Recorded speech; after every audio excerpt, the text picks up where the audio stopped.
Oi, turma! Hoje, na nossa aula de hoje, nós vamos falar um pouquinho de poesia e poema, seus elementos e suas estruturas, tá certo? O que é poesia? Está em toda parte, nas canções de ginásio, nas cantigas de roda, nas propagandas, na letra de música, em uma bela paisagem. Então, a poesia é algo subjetivo, é algo mais pessoal, certo? A poesia encontra seu núcleo no poema, que é o que a gente vai ver já já, feito e trabalhado precisamente para construir. Ela é indefinível, porém é definidora. Então, a poesia é algo mais subjetivo, mais pessoal. É como se o poema ele fosse o nosso corpo, as mãos e os pés, a cabeça, né? E a poesia fosse a nossa alma, os nossos sentimentos. Então há essa diferença, tá certo? Entre poesia e poema.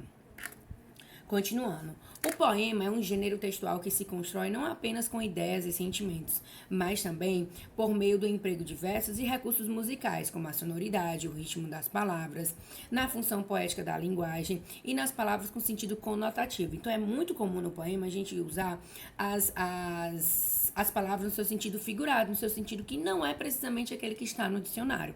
É aí que entra as figuras de linguagem, né? A metáfora, a metonímia, que a gente já falou em algumas vezes na sala de aula, em outros anos, tá? Então, a poesia é o subjetivo, é o abstrato, enquanto o poema é o concreto. Então, o poema seria a estrutura para encaixar a poesia. Então, o poema seria o nosso corpo e a poesia seria a nossa alma, se a gente levar para esse sentido mais figurado, tá certo? Continuando. O poema, qual a finalidade? Para que serve um poema, tá? Expressa sentimentos, né? Então serve para expressar sentimentos, emocionar e entreter até o leitor. Veículo, onde a gente pode encontrar um poema em livros, jornais, revistas, sites da internet, em páginas do Instagram, em blogs, em vlogs. Então a poesia e o poema, ela tá, ó, em todo canto. Temas, assuntos variados. Embora a gente se prenda muitas vezes a poema, a parte romântica, a questão mais do amor, mas não, a gente tem poemas que falam sobre crítica social, fala sobre violência, fala até sobre a morte. Então a gente tem um leque de temas variados dentro do poema. A estrutura. A estrutura básica são os versos, que são agrupados, e que eles agrupados, eles formam o conjunto que é a estrofe. Então, quando eu tenho um conjunto de versos, eu formo uma estrofe. Linguagem. É expressiva, figurada, ou seja, foge um pouquinho do que está lá no dicionário. Pessoal, minha, individual, subjetiva, vai depender de como eu olho as coisas. Usada de acordo com a norma padrão, então segue a gramática, sim. Explora os sons, construídas com repetição, ritmo e rima. É daí que nascem as músicas, né? Tão perfeitas, né? Todas as músicas, gente, ela entra na categoria da poesia, porque ela tem rimas, tem estrofes, né? Tem a questão da sonoridade. Então, é aí que a gente encontra a importância da poesia e do poema no nosso cotidiano.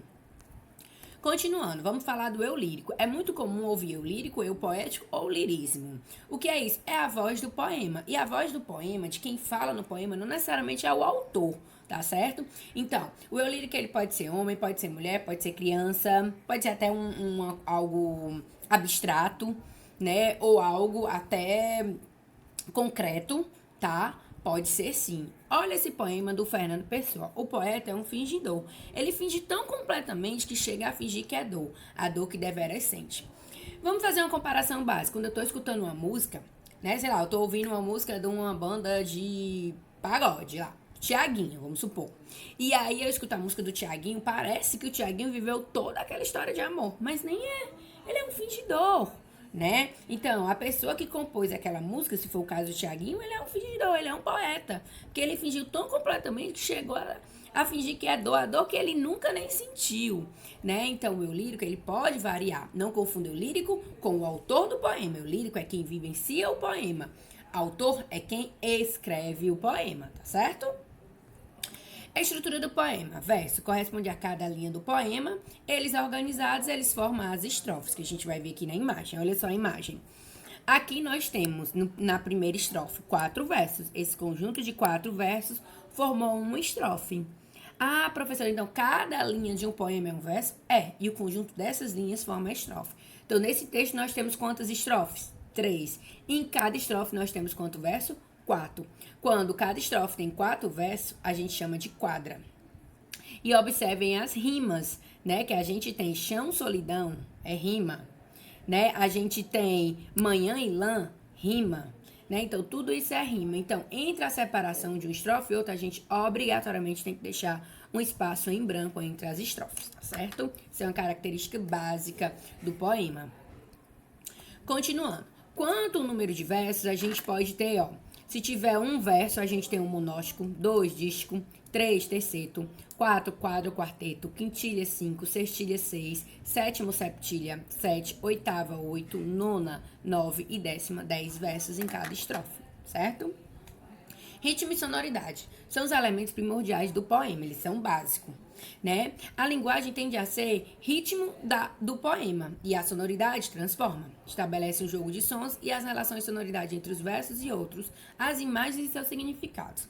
Então, o ritmo e o som são muito importantes. A gente vai perceber no final de cada estrofe repetições de som, às vezes acontece no começo de versos, a repetição do mesmo som. Então, é por isso que vem a batida da música, às vezes. A gente nota quando uma música é funk, quando uma música é forró, quando uma música é rock, justamente por causa do ritmo e da sonoridade. A rima é um recurso poético que emprega palavras com sons semelhantes. Então, se os sons são semelhantes, a gente tem rima. Ritmo tem a ver com as sílabas tônicas, com a força dessas sílabas. Então, a gente acaba percebendo o ritmo e o som daquele poema, né? Então, a gente pode perceber que tem versos de várias formas. Versos, rimas e sons de várias formas. A gente tem poemas em formas de xícara, poemas em formas de animais, de gato, né? Se vocês botarem lá no Google, poema em forma de desenho, vocês vão encontrar milhares. Olhem aí que eu pesquisei para vocês e coloquei aqui. É fácil amar, difícil é esquecer um amor inesquecível. É um coração no formato de ponto de interrogação. É fácil amar, difícil é esquecer o amor inesquecível, né? Olha aí o outro que a gente consegue pesquisar na internet. Conecte a quem leva energia para o seu dia. Ou seja, versos que se transformaram em imagem. A gente tem até um poema completo que forma uma imagem, certo? Então, é comum. Então, o som, a rima, é muito importante na construção desses versos, né? E até para a construção de significados e imagens.